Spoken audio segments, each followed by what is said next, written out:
माँ Santoshi education IAS में आपका स्वागत है। आज हम ज्योग्राफी को देखने जा रहे हैं, जो कि तमाम परीक्षाओं में आता है। ठीक है, जलमंडल देखेंगे, उसके बाद हम जो सागरीय जो एक्टिविटी है उसको कवर करेंगे। उसके बाद हम ज्वार भाटा देखेंगे, उसके साथ जो भी, जैसे कि यहाँ ज्वार भाटा देखेंगे, और उसके साथ साथ जो भी महासागरीय धाराएँ हैं उनको कवर करेंगे।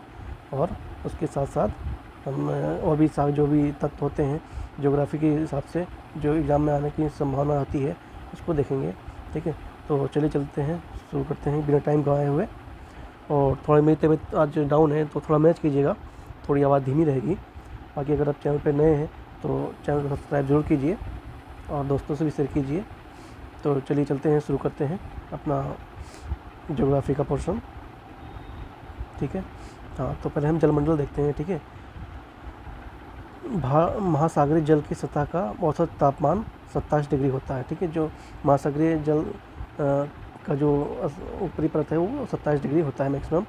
पृथ्वी की सतह का, एक पेन बदल देता हूँ एक्चुअली में, हाँ ये ठीक है। पृथ्वी की सतह का क्षेत्रफल लगभग 29% भाग पर स्थल क्षेत्र है और लगभग 71% भाग पर जल स्तर का विस्तार है। अर्थात पृथ्वी की सतह पर पानी से ढका हुआ भाग 2/3 से अधिक है। मान लीजिए ये आपकी पृथ्वी है, ठीक है, तो इस पर इतना भाग ही ये सिर्फ पृथ्वी है, मतलब ठोस स्थल है, और जो ये सब पानी से भरा हुआ है। ठीक, ये सब पानी से भरा हुआ है, तो इसका मतलब यही बताना चाह रहा है। ठीक है, तो उसके बाद विश्व के प्रमुख जो सागर कौन कौन से हैं उसे देखेंगे। प्रशांत महासागर, अंटार्कटिक महासागर, हिंद महासागर और अंटार्कटिक महासागर और आर्कटिक महासागर। ठीक है, तो ये 5 सागर हैं, विश्व के प्रमुख जो बड़े बड़े सागर हैं, 5 सागर हैं। ठीक है, और ये क्रम वाइज लिखा हुआ है। सबसे बड़ा प्रशांत है, उसके बाद अंटार्कटिक है, उसके बाद हिंद महासागर, उसके बाद अंटार्कटिक है, उसके बाद आर्कटिक है। ठीक है, तो क्रम वाइज लिखा हुआ है। ठीक है, प्लीज़ आपने सब्सक्राइब नहीं किया है, बहुत ही इन्फॉर्मेटिव चीज़ें हैं। आप 2 मिनट रुक के देखिए, 5 मिनट रुक के देखिए। अगर आपको पसंद नहीं आ रहा तो आप चैनल को अनसब्सक्राइब करके आप जा सकते हैं, बाकी आपकी इच्छा है। बहुत ही काम की चीज़ है, बहुत सारी परीक्षाएं आ रही हैं। यूपीएससी हो गया, यूपीपीसीएस है, उसके बाद यूपीआरओ एआरओ का एग्ज़ाम आने वाला है, तो बहुत ही महत्वपूर्ण वीडियो है ये। विश्व के प्रमुख हिंद महासागर जो सागर हैं ये देख सकते हैं यहाँ पर, जैसे कि ये प्रशांत महासागर। ठीक है, उसके बाद ये अंटार्कटिक महासागर, उसके बाद ये हिंद महासागर, उसके बाद ये दूसरी पे है यहाँ पर, शायद इसमें 3 ही दे रखा है। ठीक है, तो बाकी छोटे छोटे चीज़ें हैं, ये नहीं प्रशांत महासागर, और उसके बाद ये आपका यहाँ पर आता है अंटार्कटिक महासागर। ठीक है, और इसमें आई थिंक नहीं शो हो रहा है, कोई बात नहीं, मैं दूसरी वीडियो में दिखाऊंगा। उत्तरी तथा दक्षिणी गोलार्ध का औसत तापमान 19 डिग्री तथा 16 डिग्री के आसपास होता है। ठीक है, ये जो गहरा है ये 3500 मीटर गहरा है, और जो प्रशांत महासागर है वो 3792 मीटर गहरा है, और उसके बाद जो दक्षिणी चीन सागर है ये 5377 मीटर गहरा है। ठीक है, आप इसको ध्यान से देखेंगे। ठीक है, इसमें बहुत सब कुछ बहुत अच्छी दे रखा है आपके काम के लिए, जैसे कि कैस्पियन सी है, बंगाल की खाड़ी ये रही। ठीक है, ये डेड सी ये रहा, लाल सागर यहाँ पर है।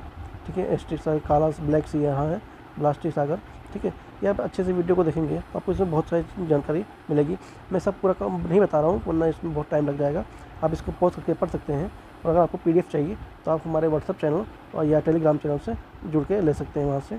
ठीक है, औसत की गहराई क्या है, 100 से 200 मीटर। ये महाद्वीपीय तट के भाग है। ठीक है, ये महासागरीय तल का जो है उसकी बात हो रही है। ये देखिए यहाँ पर आप समझ में आएगा आपको, ये जो है ये है तट है। ठीक है, ये तट है। ठीक है, उसके बाद ये महाद्वीप का जो ढाल होता है वो है, ये जो ढाल यहाँ पर ऐसे गया है। ठीक है, ये महाद्वीपीय ढाल है।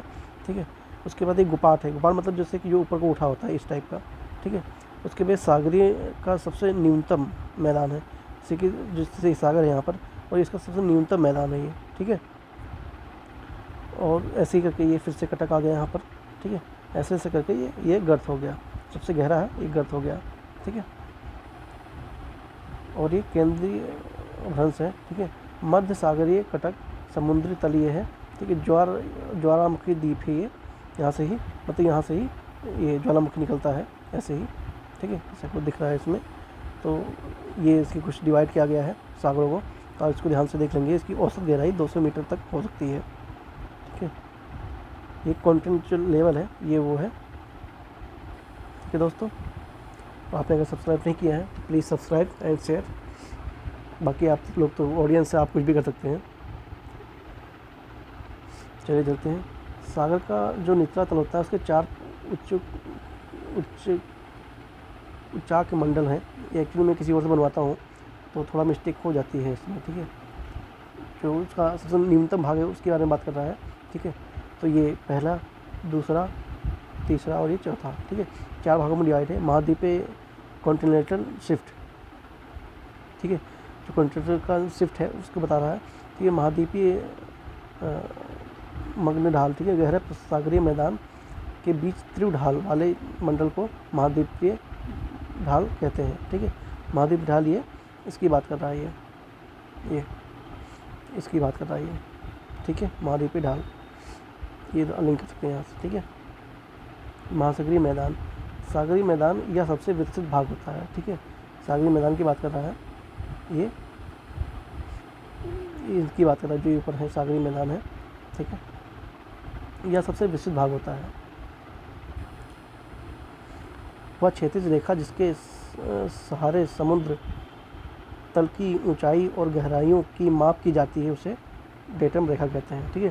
जैसे कि समुद्र की जो गहराई की मापी जाती है उसका क्या नाम है, डेटम रेखा, ठीक है। डेटम रेखा से मापते हैं। ये देखिए यहाँ पर 9 रफ, ठीक है। 90 ईराइड का विस्तार है। ये लगभग 34 दक्षिणी अक्षांश से लेकर 10 उत्तरी अक्षांश तक फैला हुआ है, ठीक है। आपने सब्सक्राइब नहीं किया तो प्लीज़ सब्सक्राइब। माँ सरस्वती संतोषी एजुकेशन IAS को सब्सक्राइब करना ना भूलें। अजरबैजान की राजधानी बाकू कैस्पियन सागर के तट पर बसा है। इसका सबसे बड़ा शहर है, ठीक है। जो अजरबैजान है उसकी राजधानी बाकू कैस्पियन के सागर पे असल बसा हुआ है, ठीक है। ये रहा अजरबैजान, ठीक है। अजरबैजान यहाँ पर है। ये मैं दिख नहीं रहा सही से, तो यहीं पर बसा हुआ है ये। इसके जो लाइन है मतलब इसी पे बसा हुआ है ये शहर है, जो ये डिग्री बता रहा है 34 दक्षिण और 10 उत्तरी अक्षांश पर, ठीक है। उसके बाद आते हैं कैस्पियन सी, ठीक है। कैस्पियन सी में देखेंगे ये कहाँ से कौन कौन सी बाउंड्री शेयर करता है। कजाकिस्तान, तुर्कमेनिस्तान, ईरान, अजरबैजान और रूस। ये ईरान अभी चर्चा में है पेगस को लेकर, जो कि बहुत सारे बम फोड़ दिए हैं। मतलब बम क्या, वो पेजेक डिवाइस है मैसेज करने का, उसको फोड़ दिया गया है। अब ये जल्द न्यूज़ में चल रहा है इस समय। ये क्वेश्चन देखिए RS में 1999 में आ भी चुका है। कैस्पियन सागर एक आंतरिक सागर है, ठीक है। मतलब कैस्पियन सागर कौन कैसा सागर है, तो ये एक आंतरिक सागर है। ये UPPCL 2012 में आ चुका है। अराल सागर के किनारे कौन सा है, कजाकिस्तान और उज्बेकिस्तान, ठीक है। पूरब से सागरों की सही क्रम कौन सा है, भूमध्य, जैसे कि ये देखिए यहाँ पर ये, ठीक है। ईस्ट, वेस्ट, नॉर्थ और ये साउथ, ठीक है। तो ये पूरब से पूछा है, मतलब यहाँ से पूछा है सही क्रम क्या है, ऐसे इधर को जाएंगे हम, ठीक है। तो कौन सा है, भूमध्य सागर, काला सागर, कैस्पियन सी और अराल सागर, ठीक है। तो ये इसकी बात कर रहा है। ये क्वेश्चन आ भी चुका है। कब आया है, UPRO ARO 2016 में क्वेश्चन आया हुआ है। एंड्रिस सागर कहाँ पर है, अल्बानिया में। काला सागर रोमानिया, कैस्पियन सी कजाकिस्तान में, भूमध्य सागर मोरक्को में, लाल सागर ये सूडान में पड़ता है, आसपास पड़ता है। ये इसके सही मिलान है, ठीक है। इसको आप याद करेंगे अच्छे से। और अगर आप ये वीडियो 2-4 बार देख लेते हैं तो भी आपके माइंड में ये आ जाएगा मेमोरी में। तो आपको ये जो कि आप देख सकते हैं इसे। और आपको PDF चाहिए तो आप PDF से भी इसे देख सकते हैं। जैसे कि देखिए, चाड़ की सीमा भूमध्य सागर से नहीं मिलती, ठीक है। जो चाड़ ये जो अफ्रीका में है चाड़, ठीक है, इसकी सीमा भूमध्य सागर से नहीं मिलती, आप देख सकते हैं आप, ठीक है। ये आर्कटिक सागर यहाँ पर है, जो वहाँ पर भी ऊपर वीडियो में नहीं मिला था हमें मैप में। उसके बाद सरगेसो सागर, ठीक है, सरगेसो सी। सरगेसो सागर उत्तरी अंटार्कटिक महासागर में स्थित एक क्षेत्र है। इसकी उत्पत्ति उत्तरी अंटार्कटिक विषुवत रेखीय धारा के भंवर से होती है। इस क्षेत्र, इसको हम पैराग्राफ में बांट लेते हैं, ये एक पैराग्राफ, ये दूसरा पैराग्राफ। इस क्षेत्र में सारगैमस नाम की वनस्पति बहुतायत मात्रा में पाई जाती है, जिस कारण इसका नाम सारगैसो सागर पड़ा है। ठीक है, ये क्वेश्चन पूछा गया है 2014 RO में। ठीक है, और ये क्वेश्चन ऑलरेडी 2022 में BPSC में भी पूछा जा चुका है। देख सकते हैं कितना इंपॉर्टेंट चीज़ें हैं ये जियोग्राफी को लेकर। ये यहाँ पर देख सकते हैं आप। ठीक है, ये सारगैसो सी है। ठीक है, ये गल्फ स्ट्रीम में यहाँ पे जो जल ठंडी और गर्म जलधाराएँ मिलती हैं, अल नीनो और की जो धाराएँ होती हैं, इसे तट रेखा नहीं है, इसमें कोई भी तट रेखा नहीं, अंटार्कटिक महासागर में है। ठीक है, और ये UPPCS 2016 में क्वेश्चन पूछा जा चुका है। उत्तरी अंटार्कटिक विश्वत रेखीय धारा है। ठीक है, तो इनके बीच में सारगैसो सी है, यहाँ पे गल्फ स्ट्रीम के बगल में पड़ता है। मतलब बगल में नहीं है, मतलब थोड़ा दूर पे है। बगल के मतलब है उसके आसपास के एरिया में पड़ता है, बाकी उत्तरी अंटार्कटिक की धारा में ही आता है। और अगर आपने कभी सब्सक्राइब नहीं किया है, please subscribe and share. Request कहिए या फिर मेरा मोटिवेशन कहिए, जो भी आप समझ लीजिए। मेरे लिए तो मोटिवेशन का ही काम करता है, बाकी आपकी इच्छा है, आप ही जनता जनार्दन हो। इटली, सिसिली, सर्डिनिया और कोर्सिया ये टेरेनियन सागर से घिरे हुए हैं। ठीक है, ये देखिए यहाँ ये इटली, सिसिली, इटली यहाँ पर कहाँ पे है, ये देखिए इटली यहाँ पर है। ठीक है, ये एंड्रेस सी से घिरा हुआ है, ट्रेसियन सी से घिरा हुआ है, लोनिया सी से घिरा हुआ है, और ये लाइजीरियन सी से भी घिरा हुआ है। ठीक है, और ये आ जाता है आपका मेडिटेरियन सी। ठीक है, ये भी क्वेश्चन आ चुका है UP, UDA और LDA में 2010 में पूछा चुका है। अब देखते हैं क्या नोट करना है हमें। लाल सागर अक्षांशीय गर्त का उदाहरण है। ठीक है, जो अफ्रीका और अरब के बीच स्थित है, यह क्षेत्र चुंबकीय विसंगतियों से जुड़ा हुआ है। यहाँ स्वेज नहर के खुलने के बाद उत्तरी अफ्रीका और यूरोपीय देशों की व्यापार में वृद्धि हुई है। ठीक है, व्यापार में आसानी हुई है, मतलब बहुत अच्छा हुआ जो ये लाल सागर के जो है यहाँ से खुलने में तो आसानी हुई है, मेडिटेरियन जो सी है। चलिए चलते हैं नेक्स्ट में। यहाँ मेडिटेरियन सी है, दिखते हैं नेक्स्ट जो करके अच्छे से दिख जाएगा। ठीक है, मेडिटेरियन सी है। ठीक है, ये ब्लैक सी है, यहाँ से ये होते हुए बॉस्फोरस स्ट्रेट से होते हुए अपना इधर आते हैं, इसलिए इसमें आसानी होती है। ठीक है, भूमध्य रेखा की सीमा वाले देश कौन कौन से हैं? भूमध्य रेखा है, उसकी सीमा वाले देश कौन कौन से हैं? Albania, Algeria, Cyprus, Greece, France, Italy, Egypt, Montenegro, Slovakia, Spain, Syria, Lebanon, Israel, Italy, Libya, Malta, Morocco, Tunisia, तुर्की। ये सब हैं जो मैच करते हैं भूमध्य सीमा वाले देश हैं। ये क्वेश्चन IAS 2017 में पूछा जा चुका है और UPPCS मेंस में 2010 में पूछा जा चुका है। ठीक है दोस्तों, इसके बाद क्रोएशिया, वेस्टमिनिया, हर्जेगोविना, मोनाको। इसके बाद ये जापान के सागर है। तुर्की काला सागर एवं भूमध्य सागर के बीच स्थित है। ऊपर फिगर में देख सकते हैं आप, इसकी यहाँ पर है, आज 2014 में पूछा गया है। तुर्की और जो काला सागर ब्लैक सी है, ये ब्लैक सी है। ठीक है, और ये तुर्की है, ये भूमध्य सागर के बीच में स्थित है। ठीक है, ये यहाँ पर। उसके बाद आता है जापान सागर। जो जापान के सागर हैं, सी ऑफ जापान को देखते हैं एक बार। पश्चिमी प्रशांत महासागर का एक समुद्री अंश है ये। ठीक है, इसकी स्थिति कहाँ पर है? जापान द्वीप के समूह, रूस के सर्वालीन द्वीप, कोरिया प्रायद्वीप और पूर्वोत्तर एशिया के मध्य भागों को बीच में स्थित है। इसकी जो गहराई है वो 37 से 92 मीटर अभी तक नापी जा चुकी है। ठीक है, उत्तरी सीमा पर यूक्रेन भी बहुत चर्चा में चल रहा है 2 सालों से। ठीक है, ओजोव सी है, ये पूर्वी सीमा पथ पर स्थित है और ये सीमा क्रीमिया के प्रायद्वीप से मिलता है। ठीक है, ओजोव सी यहाँ पर देख सकते हैं, इसमें देखते हैं इसमें है क्या, इसमें ओजोव सी नहीं दे रखा है, कोई नहीं, देखेंगे दूसरी मैप में देख लेंगे। ब्लैक सी, ये हाँ, ये ब्लैक सी इसका दे रखा है, मैप यहाँ पर लगा दिया है। ब्लैक सी से कौन से कंट्री मिलते हैं, बहुत बार क्वेश्चन पूछा जा चुका है। ठीक है, कंट्री ब्लैक सी से, ठीक है, रोमानिया, यूक्रेन, रूस, जॉर्जिया, तुर्की, बुल्गारिया, ये सब देश से मिलते हैं। आप जूम करके आप देख सकते हैं, रूस, जॉर्जिया, तुर्की, बुल्गारिया, रोमानिया और ये यूक्रेन, ये ब्लैक सी से मिलते हैं, मतलब उनकी सीमा बनती है इनसे। तुर्की की सीमा 8 देशों से लगती है, Bulgaria, Greece, Georgia, Iran, Armenia, Azerbaijan और इराक और सीरिया। ठीक है, अब ध्यान में रखेंगे, आपने सब्सक्राइब नहीं किया है प्लीज़ सब्सक्राइब, माँ सरस्वती एजुकेशन IAS को सब्सक्राइब करना ना भूलें। इसके बाद महासागरीय जलधाराओं को देखते हैं। ठीक है, और इसमें जूम करके देखेंगे। ये देखिए, पश्चिमी वायु अफवाह, ओल्गास धारा, ठीक है, बहुत सारी धाराएं हैं। आप इसको जूम करके अच्छे से PDF लेके पढ़ लीजिएगा। बाकी मैं आपको बोल रहा जो बता रहा हूँ ये आप ध्यान से सुनिए। प्रशांत धाराओं की उत्पत्ति संबंधित प्रमुख कारक कौन से हैं? पृथ्वी का परिभ्रमण, वाष्पीकरण, तापमान में भिन्नता, वायु दाब एवं हवाएं, घनत्व से भिन्नता। ठीक है, आइए 2012 में पूछा जा चुका है। पृथ्वी की परिक्रमा गति महासागरीय धाराओं को प्रभावित नहीं करती है। ठीक है, ये ध्यान में रखेंगे, पृथ्वी की गति है महासागरीय जो धाराएँ हैं उसको प्रभावित नहीं करती हैं। अंटार्कटिक महासागर, ये अल नीनो और एल नीनो का जो इस कंसेप्ट है ये वही है। ठीक है, देखते हैं। ठंडी जलधारा, कनारी धारा, लेब्रोड धारा, फ्रैंकेट धारा, दक्षिणी अंटार्कटिक प्रवाह, बेगलुरा धारा।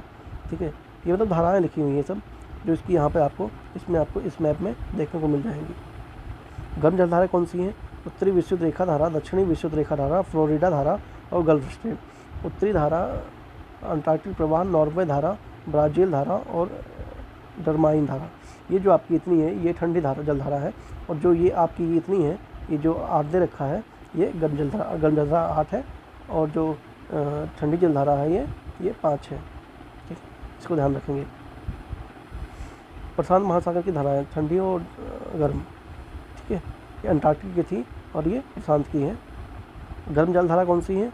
एल्सीरियन धारा, पूर्वी ऑस्ट्रेलिया धारा, क्यूरोसिया धारा, सुषमा धारा, उत्तरी विषुवत रेखीय एवं दक्षिणी विषुवत धारा। ठीक है, ये जो 5 धाराएं हैं ये गर्म धाराएं हैं, किसकी हैं? प्रशांत महासागर की। और उसकी ठंडी कौन सी? ओयोसियो धारा, कैलिफोर्निया धारा, क्यूराइल धारा, पेरू और गॉम्बेट धारा। ठीक है, ये 4 धाराएं हैं, ये ठंडी जल धाराएं किसकी हैं? प्रशांत महासागर की। किसकी हैं? प्रशांत महासागर की। ठीक है, धारा आपको अगर डिटेल में अच्छे से देखना है तो आप जो ये मैप है इसको आप जूम करके देख लीजिएगा, इसमें सारी जलधाराओं को हाईलाइट किया गया है।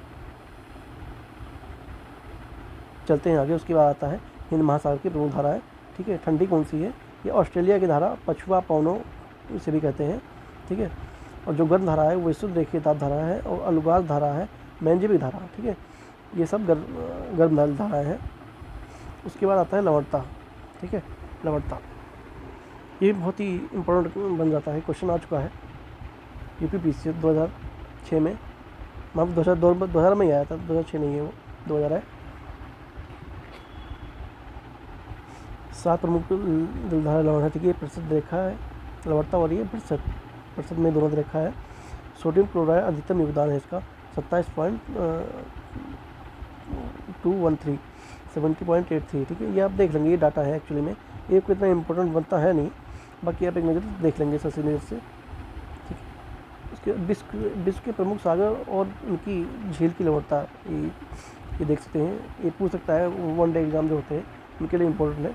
बाकी अगर पढ़ना हो तो आप अच्छे से देख सकते हैं कौन किसका है, वही यहीं पर एग्ज़ाम उसके ड्राइंग के माध्यम से दिखाया जा चुका है, जो कि यहाँ पे लिखा हुआ है। ठीक है दोस्तों, यह समुद्र में जल का घनत्व बढ़ता है तो यह लवणता में वृद्धि का सूचक है, अर्थात सागरीय लवणता में वृद्धि के कुछ कारण जल का घनत्व भी बढ़ जाता है। लवणता का मुख्य स्रोत भूमि है। ठीक है, नदियाँ लवणता को सागर तक पहुँचाने वाले कारकों का प्रमुख है। UPSC 2011 में पूछा जा चुका है कि लवणता का मुख्य स्रोत क्या है, तो कौन है? भूमि है। महासागर का वह क्षेत्र जहाँ गहराई के साथ साथ लवणता की तीव्र गति बढ़ती है वो कहाँ है? हेकोलाइन कहलाता है। UPPSC 2015 में पूछा जा चुका है। अराल सागर 35 pptm है। हिंद महासागर की लवणता 35 पॉइंट से 36% है। MPPCS प्री और UKPCS प्री में ये पूछा जा चुका है 2015 और 2006 में। और आपने हम आ गए अपने टॉपिक पे, ज्वारभाटा पे। आपने अगर सब्सक्राइब नहीं किया है तो please subscribe and share, please माँ संतोषी एजुकेशन IAS को ज्वारभाटा, सिजगी, सूर्य, पृथ्वी, चंद्रमा एक सीधी रेखा पर दीर्घ ज्वर से उत्पत्ति होती है। ठीक है, ये सूर्य, चंद्रमा, पृथ्वी है, ये एक सीधी रेखा पे घटती है। ठीक है, अब देखते हैं ये क्या घटना है, फुल मून और हाफ मून। यह घटना पूर्णमासी तथा अमावस्या को होती है। हाफ मून, माफ कीजिए, न्यू मून है। फुल मून और न्यू मून। लघु ज्वार जब सूर्य, पृथ्वी व चंद्रमा से मिलकर समकोण बनते हैं तो चंद्रमा व सूर्य का आकर्षण बल एक दूसरे के विपरीत कार्य करता है, फलस्वरूप लघु ज्वार का अनुभव किया जाता है। ठीक है, जब पृथ्वी चंद्रमा से मिलकर समकोण कभी जब बनाती है तो वो उसके एक दूसरे के विपरीत कार्य करता है, जैसे कि अभी हम यहाँ पे चित्र में देखेंगे। ये देखिए यहाँ पर, ठीक है, ये रहा चंद्रमा। ठीक है, ये अष्टमी का दिन है। ठीक है, ये अष्टमी का चंद्रमा। ये देखिए, ये सूर्य है। ठीक है, सूर्य यहाँ से क्या देख सकते हैं आप, आधे पे पड़ रहा है यहाँ पर, जैसे कि यहाँ पर दे रखा है, सूर्य का आकर्षण बल एक दूसरे के विपरीत पड़ता है। जो आकर्षण बल है एक दूसरे के विपरीत पड़ रहा है, देख सकते हैं यहाँ पर आप। ठीक है, तो लघु ज्वार आता है। ठीक है, जब पृथ्वी सूर्य चंद्रमा के समकोण बनाते हैं तब ये ऐसा होता है। ठीक है, ये अष्टमी का चंद्रमा है, जो अष्टमी को हाफ मून होता है, जो उसकी बात करता है। मतलब मून हाफ रहेगा लेकिन ये फुल पड़ेगा, जो फुल मून है। महासागर में ज्वारभाटा की उत्पत्ति के कारण क्या है? गुरुत्वाकर्षण बल, अभिकेंद्रीय बल और अपकेंद्रीय बल। ठीक है, ये इंपॉर्टेंट पूछा जा सकता है किसी भी एग्जाम में। आइए 2015 में ऑलरेडी आ चुका है। ठीक है, अब ये देखिए यहाँ, ये अमावस्या हो गया, न्यू मून। ठीक है, ये रहा सूर्य से यहाँ पे ये जो किरणें हैं यहाँ पर जा रही हैं, यहाँ पर चंद्रमा है, चंद्रमा पे पड़ा, उसके बाद यहाँ पर ये पृथ्वी पर पड़ता है। ठीक है, तो ये न्यू मून हो जाता है, अमावस्या वाला का दिन होता है। जो फुल मून है वो यहाँ पर आएगा, इसका अपोजिट हो जाएगा, यहाँ पर पड़ेगा, यहाँ ये वाइट हो जाएगा। ठीक है, तो ये फुल मून हो गया। ये रहा चंद्रमा, यहाँ पर चंद्रमा, मतलब ये एग्जाम्पल दे रखा है कैसे होता है। ठीक है दोस्तों, ये हाई टाइड हो गया है, ये लो टाइड। ठीक है, उसके बाद है महासागरीय गर्त। महासागरीय गर्त महासागरों सबसे गहरे भाग में होते हैं। ये जो गर्त मतलब सबसे आखिरी का जो छोर है उसे महासागरीय गर्त कहते हैं। ठीक है, अंटार्कटिक महासागर की प्रमुख इकाई कौन सी है? प्यूटोर्को खाई है, रोमांचे गर्त है और साउथ सैंडविच खाई है। ठीक है, ये दक्षिणी प्रशांत महासागर की प्रमुख खाई हैं। कौन सा है? टोंगा, कारमोडो, साउथ न्यू हेब्रास और अकोटामा। ठीक है, यहाँ पर देख सकते हैं, ये मैप है। दक्षिणी प्रशांत हिंद महासागर में। ठीक है, यहाँ पे आप बहुत सारा लिख रखा है, इससे आप देख सकते हैं। जैसे यहाँ पे ये पैसिफिक ओशियन। ठीक है, सबके नाम दे रखे हैं, आप ऑलरेडी वीडियो को पॉज करके अच्छे से पढ़ लीजिएगा। ठीक है, मैं अगर बताऊँगा ये तो बहुत वीडियो लंबी हो जाएगी और मैं नहीं चाहता कि आपका टाइम वेस्ट हो। जो आप अपने आँख और दिमाग से कर सकते हैं तो उसमें मुझे नहीं लगता कि मुझे इसमें इंटरफेयर करने की ज़रूरत है। चलिए चलते हैं। उत्तरी प्रशांत महासागर प्रमुख खाई कौन सी है? जापान ट्रेंच, क्वासाइल गर्त, मेरियाना ट्रेंच और एल्यूजन, ये प्रमुख खाई इसकी हैं। हिंद महासागर की खाई कौन सी है? सुंडा और डाइम्बो पैथिका परिखा। ठीक है, ये 2006 में पूछा गया है, बीपीएससी 2022 में भी ये क्वेश्चन आ चुका है। बीपीएससी विश्व का सबसे गहरा समुद्री गर्त कौन सा है? मरियाना गर्त या चैलेंजर। ठीक है, ये यूपीपीसीएस 2015 में आ चुका है, यहाँ पे आप देख सकते हैं। ठीक है, मोयानो, मरीना, टोंगा, कालमेडोक। ठीक है, मिड अमेरिका, पेरू, चिल और एल्यूटीनिया, पूरे रियो तो ये सब आप देख सकते हैं अच्छे से। बहुत ही क्लियर इमेज का, तो अच्छी क्वालिटी में ये मटेरियल आपको व्हाट्सएप चैनल और टेलीग्राम चैनल पे आपको मिल जाएगा। आपका लिंक दिया जा रहा है डिस्क्रिप्शन में, आप वहाँ से ज्वाइन कर सकते हैं। ठीक है, और प्लीज़ अगर आपने सब्सक्राइब नहीं किया है तो माँ संतोषी एजुकेशन IAS को सब्सक्राइब जरूर करें और शेयर भी ज़रूर करें। ऐसी ही अच्छी वीडियो के लिए देखने के लिए ज़रूर से ज़रूर जुड़ें और मिलते हैं नेक्स्ट वीडियो में। Thank you very much, see you soon.